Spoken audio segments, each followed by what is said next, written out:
Bueno amigos, y en esta parte del espacio a mí me da mucho gusto conversar con un gran amigo. Él es Carlos Blanco, el CEO de AppSite, empresa de soporte en Venezuela para las funciones de SAP y Google Cloud. Y ahora ellos tienen certificación ISO 9001. Eso le da un gran aval a empresas como AppSite porque lo pone a otro nivel de certificación. El motivo de conversar con Carlos es que continuamente a través de las redes sociales de AppSite estamos viendo artículos y estamos viendo recomendaciones que hace esta empresa sobre las tendencias del año 2023. Y esto lo que quiere decir es que están pendientes justamente de lo que va a pasar, de hacia dónde está el mercado. Y por eso he querido traer a Carlos, porque en su cuenta también, en sus redes sociales, también hace comentarios y certificaciones o aseveraciones que me parecen sumamente interesantes. Recientemente publicaron las 5 tendencias del mercado de tecnología para el 2023 y justamente de eso y de otros detalles quiero conversar con él. Carlos, es un placer para mí, hermano, tenerte aquí en Ciberespacio. Gracias, Edgar, por la invitación. Nuevamente agradecido por este espacio para ti, Unión Radio. A ver, tengo que tratar de ver cómo... Me hiciste 2 preguntas. La primera tiene que ver con la norma ISO, que estamos muy contentos, muy felices con esa certificación, que además de ser una certificación internacional, nos cataloga como una de las pocas empresas en Venezuela con esta norma. Creo que inclusive a nivel regional, como sabes, AppSite cubre Ecuador, Colombia, Venezuela y el Caribe. Una de las pocas empresas SAP con certificación ISO 9000. Eso nos ayuda a aumentar la productividad, nos ayuda a la competitividad y la confiabilidad de la compañía en sus procesos. Y obviamente también nos permite conseguir mayor eficiencia a la hora de tratar a nuestros clientes, nuestros tiempos de respuesta. Es como algo que nos gusta decirlo porque no fue sencillo. Durante un año estuvimos preparándonos para esta certificación y estos auditores siempre vienen a buscar dónde está La caída. la caída. Entonces, bueno, la verdad que estamos muy contentos. De hecho, la semana que viene tenemos una invitación abierta para justamente la entrega de la certificación y queremos que parte de nuestros clientes van a estar seguramente en eso, ¿no? Pero fíjate que antes que pase al siguiente punto, quiero saber qué ha pasado, ¿no? Porque para llevar esta certificación a buen término, no es que dijiste, mira, vamos a empezar a hacerlo, sino que es un proceso que viene caminando, ¿no? Y cuando tú tienes años trabajando de una forma y te das cuenta que estás muy cerca de las normas ISO 9001, tú dices, bueno, ok, vamos a hacer ciertas correcciones que nos permitan a nosotros certificar esto, porque es un trabajo duro, es una mentalidad, es un cambio de mentalidad, es un cambio de proceso, es un cambio de estructura en muchos casos, ¿no? Sí, es tal cual tú lo dices, no es un proyecto que emprendes, no es que yo emprendo ahora que voy a ser certificado ISO 9000, es un proceso que viene después de 10 años de justamente eso que tú acabas de decir pasa, que al final alguien nos dice, mira, pero ustedes están bastante listos para tener esto, y entonces tú emprendes un proyecto de ajustes realmente, pero realmente ya tú vienes en esa cultura de optimización de procesos, de disciplina organizacional, viene con una serie de cosas orientada a los 14, yo no sé si te recuerdas los 14 principios de Demings del producto Ah, no, pero de tuvo gestión que de querer calidad. matarme a mí. Entonces, bueno, eso más o menos, obviamente hay muchísimas cosas allí que faltan, pero siempre tienes que estar más o menos cerca, tienes que tener una unidad de gestión de calidad, tienes que tener gente dedicada a la calidad dentro de la compañía, porque si no tienes eso en principio ya no es un buen comienzo para tu certificarte. Ese ISO 9000 hace tracking o hace un seguimiento de los procesos con el cliente, Correcto. para entender un poquito Sí, esta ellos te norma. evalúan todos los procesos, los que tienen que ver con los procesos, por ejemplo, del momento de la verdad con el cliente, los procesos más críticos de la organización, específicamente de lo que tiene que ver con implementación y soporte a SAP, y eso te lo evalúan en su totalidad. Te hacen auditorías, te revisan documentos físicos y digitales, miran cómo maneja. Nosotros contamos, por ejemplo, para nuestros clientes con todo un dashboard de atención que es completamente digital. Entonces eso tiene mucho peso porque eso es muy novedoso en el mercado. Entonces todas esas variables son importantísimas a la hora de tu obtener esta certificación. Qué bueno. Carlos, ahora, bueno, Déjame decir, felicito a todo el equipo de Upside por lograr esta certificación ISO 9001. Hablando hacia futuro, ¿no? Ya con una certificación y conociendo las tendencias del mercado, ¿cómo cómo se posiciona Upside en ese camino? A ver, la respuesta como está en dos vertientes. La primera es, nuestro foco ahorita obviamente es todo un trabajo, de certificación de ISO, toda la digitalización de nuestros procesos. Obviamente nosotros internamente como compañía vendemos tecnología y bueno, somos obviamente usuarios de esa tecnología. Nosotros usamos SAP, usamos todas las aplicaciones que requieren. Internamente tenemos todo un trabajo alrededor del Customer Experience que estamos trabajando desde hace 2 años, no es nuevo. Estamos trabajando fuertemente en todo el tema de Great Place to Work, estamos trabajando fuertemente en varias iniciativas que lo que estamos buscando es incrementar la productividad, la competitividad y la confiabilidad de la compañía a nivel regional. Entonces obviamente nosotros no paramos, pero nuestro principal trabajo de tendencia es hacia nuestros clientes. Ahora estamos trabajando en modelos de Smart Tech con tecnología inteligente, es como traigo yo, como junto lo físico y lo digital. Por ejemplo, en el caso de agrobusiness, tenemos ahorita alianzas con empresas que miden el riego, cómo está la tierra para la parte agrícola, o cómo está comportándose el bovino en determinadas circunstancias. Entonces, en el caso de agrobusiness, el bovino es un activo y es el que probablemente donde gastas todo el dinero como materia prima. Y tiene mucha merma y toda esta cosa. O sea, hay tecnología hoy en día que te permite medir un poco esa merma y cómo tú llevas eso o esa gestión de ese activo la llevas dentro del sistema. Entonces estamos trabajando en eso, tenemos varias iniciativas con el tema de Smart Tech, varias iniciativas con el tema de lo que es mejora de costo a nivel agrícola o a nivel de bovino, de porcino o de acuícola inclusive. Sí, me parece tan interesante que quizás años atrás nunca se había pensado en aplicar tecnologías SAP al agro, ¿no? Y que ahora se vea un filón tan importante y que se vea que mejora la productividad en el campo. Sí, es una de las tendencias, por ejemplo, la automatización de las empresas. Eso va a ser una tendencia, pero tienen varias vertientes. Por ejemplo, la inteligencia artificial debería empezar este año 2023 a tener mucho más espacio. ¿Qué pasa con la inteligencia artificial que veníamos conociendo? Porque las tendencias hoy en día son, las tecnologías probablemente vuelven a ser tendencias las mismas, solo que lo que está pasando es que están evolucionando. Voy a poner un ejemplo. La inteligencia artificial, que es tendencia para este 2023, ahora se comporta diferente. Te voy a poner un ejemplo sencillo. Tú usas Waze o usas alguna GPS location de Google Maps, cualquiera de estos. Okay. Ellos son capaces de decirte de un punto a otro. Exacto. ¿Okay? Y eso lo hacen con cierto nivel de inteligencia artificial porque están midiendo la cantidad de usuarios que circulan por un espacio o la cantidad de usuarios que vienen o la cantidad de usuarios que ellos ven en determinado tipo de espacio. Okay. Pero no son capaces de generarte predictibilidad. ¿Okay? Porque no son capaces de, simplemente miran la cantidad de usuarios que hay y dicen, bueno, en este sector hay luces que el trayecto entre un punto y otro va a ser más largo porque tengo gente allí que me está diciendo y pasando esta información. Sin embargo, lo que tiene que pasar hoy en día es que la inteligencia artificial va a ser adaptativa. ¿Qué significa eso? Que va a poder tener la capacidad de modificarse su propio código.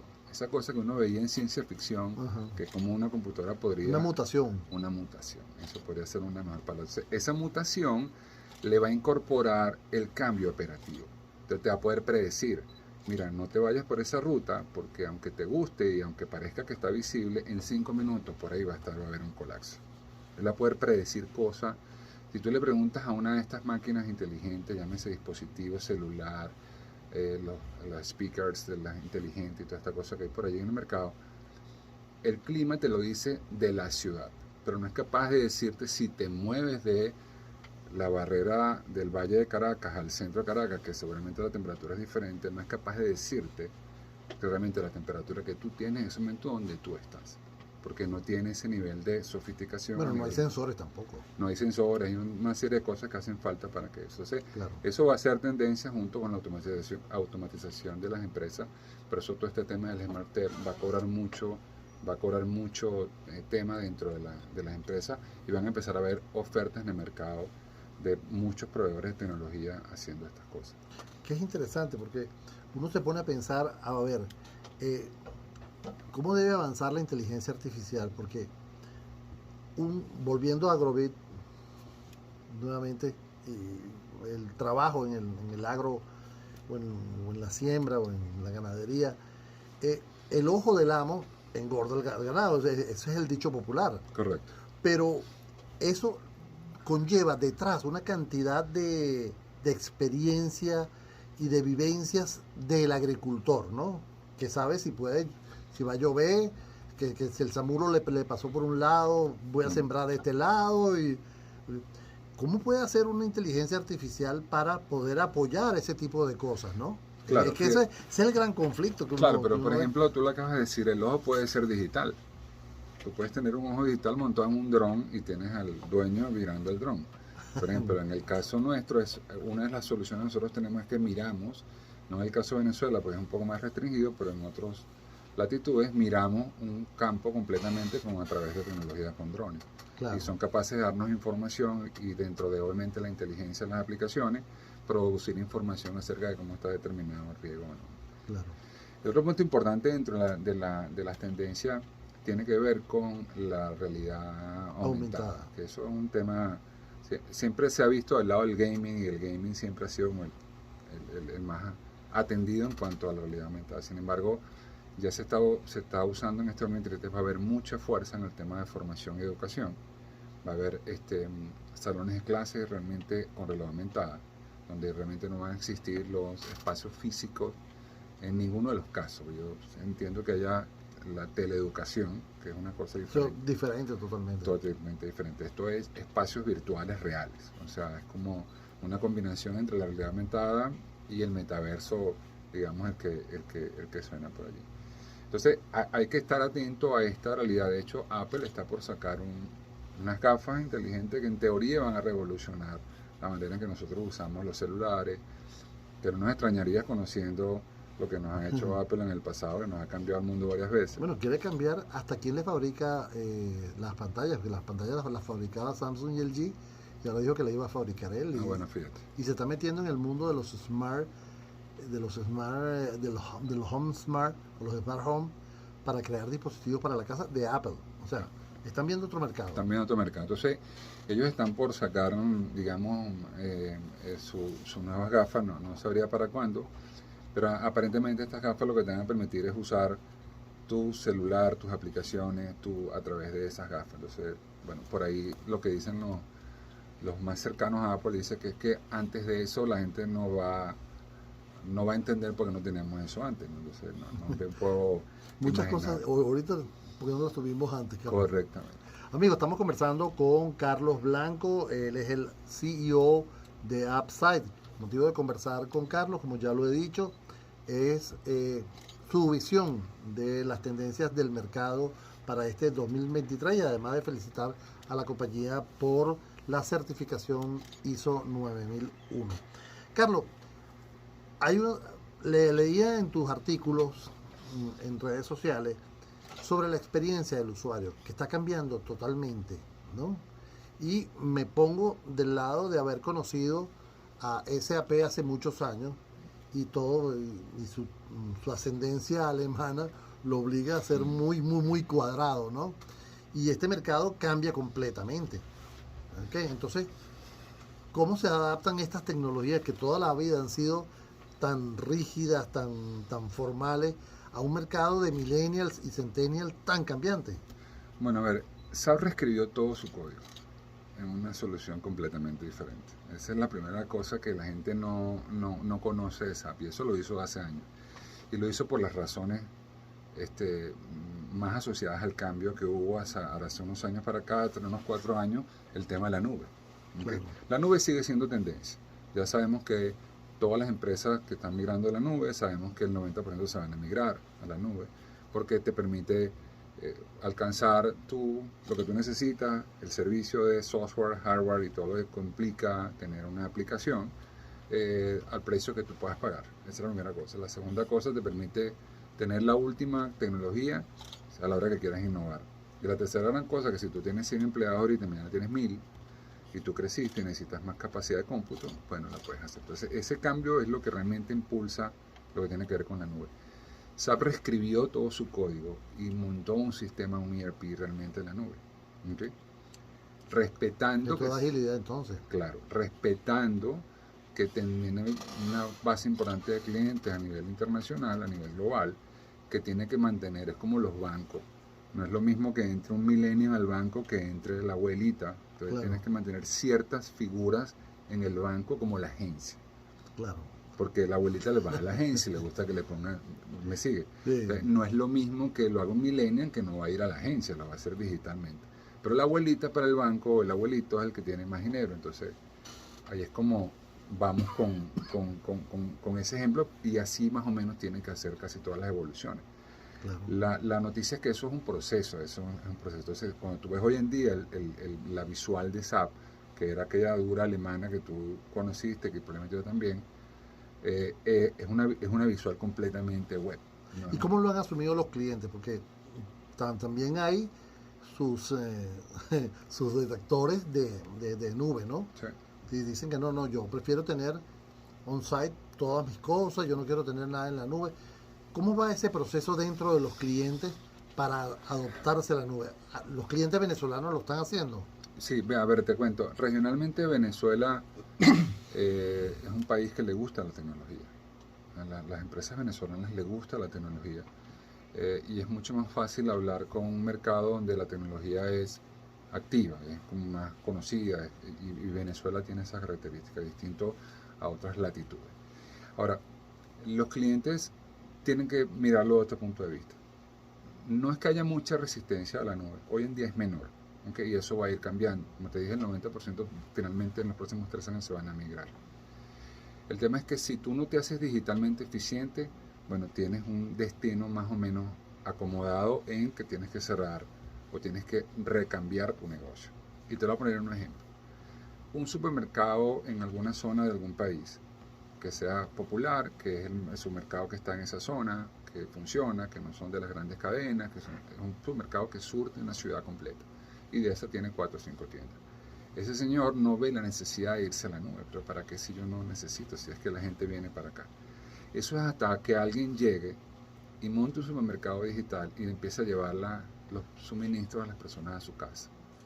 Él lo que va a recibir al final es que en sus 4 tiendas no va a haber gente, porque eso es lo que le va a pasar. Y cuando ya él quiera montarse en lo digital, pues ya hay uno montado en lo digital que le está llevando la comida a la gente a su casa. Entonces, esos cambios no son sencillos que todo el mundo los entienda, especialmente porque bueno, venimos de un modelo tradicional de negocio que desde la pandemia para acá obviamente cambió. Y para cerrar un último punto, hay una cosa que no lo veo muy claro en el 2023, que es la computación cuántica. Cuando digo no lo veo claro es porque no lo veo llegar en el 2023 con la fuerza que debería llegar. La computación cuántica es aquella cosa física de átomos y subátomos que está trabajando, que va a ser 1.000.000 de veces más rápido de lo que tenemos ahorita, que vamos a tener a través de los qubits, que es un almacenamiento de datos diferente, muchos más estados de información. Hay que decirle que ya no es no sería el 0 y 1, no sino serían los números entre 0 y 1. Correctamente. Entonces hay millones de opciones. Eso obviamente va a ser capacidad de espacio, pero cuando tú ves aquello, tú ves como el futuro. Son conductores, son cajas de cosas que necesitan temperaturas no de 5 grados ni de 10, necesitan temperaturas de menos 300 grados para poder mantenerse en el flujo. Entonces, cuando eso termine de llegar, es que vamos a ver lo que quede de la tecnología pendiente, la vamos a ver volar en muy cuando se masifique la computación cuántica. Correctamente. ¿Y en tu visión 2, 3 años? No, yo te calcularía cuántica para mí es más o menos entre 3 y 5 años. Wow. Carlos, fíjate, no quiero que se me vaya el tiempo sin que definitivamente tú, con tu experticia, le hables a los clientes en este momento, ¿no? Porque estamos teniendo diferentes opciones en el mercado para poder ser más productivo. Coméntame qué hay o qué tienes tú en la mano que puedes decirle a tus clientes que hay oportunidades. Sí, nosotros lo que le estamos diciendo a los clientes ahorita es que la transformación digital no es una tendencia, sino debe ser una cultura. Si quieres sobrevivir en el futuro digital que viene, hacerte digitalmente eficiente, hacerte digitalmente integrado. No necesariamente la solución es una sola cosa, ¿no? Porque la gente piensa que uno vende SAP y no, nosotros vendemos tecnología y nos integramos con muchas cosas. Al final, contamos hoy en día con servicios que te hacen esa evaluación. Nosotros vamos a las compañías y medimos tu capacidad o no digital y te establecemos un camino basado en tu presupuesto, en tus intereses, en cuál es tu estrategia de mercado, cuál es tu cadena de suministro. Tú tienes una cadena de suministro que es digital y una que es física.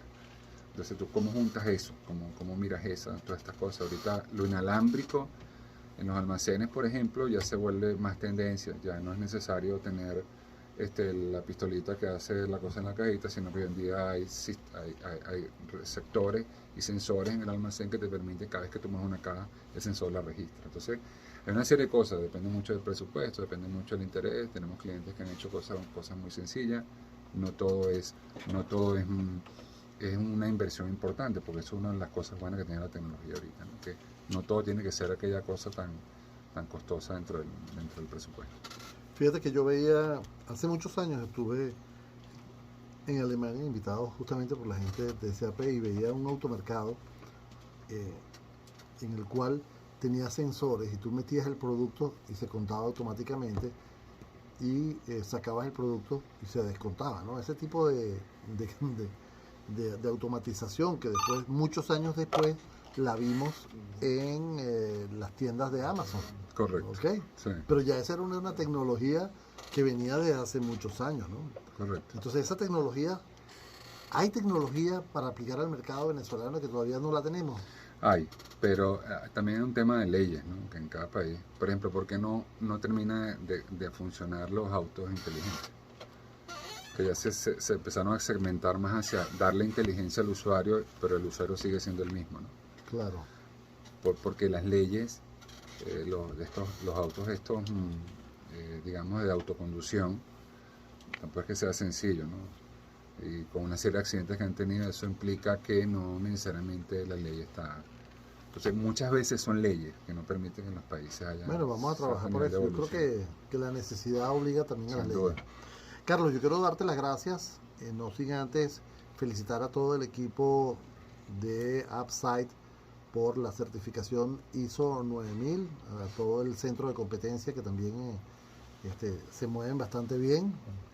Y si usted quiere mayor información de AppSite, puede comunicarse a través de la página www.appsitecorp.com. En LinkedIn están como AppSite, en Instagram AppSite_corp, también AppSite en Facebook. Y por supuesto, deben de seguir a Carlos Blanco en Instagram, en su cuenta Carlos A. Blanco R. Correcto. ¿Carlos qué? Carlos Blanco. No. ¿Carlos qué? A. ¿Esa A? Carlos asustado. ¿Y la R? Recontra asustado. Gracias, Carlos. Fue un placer conversar contigo, hermano. Muchas gracias por este tiempo. Muchas gracias. Agradecido.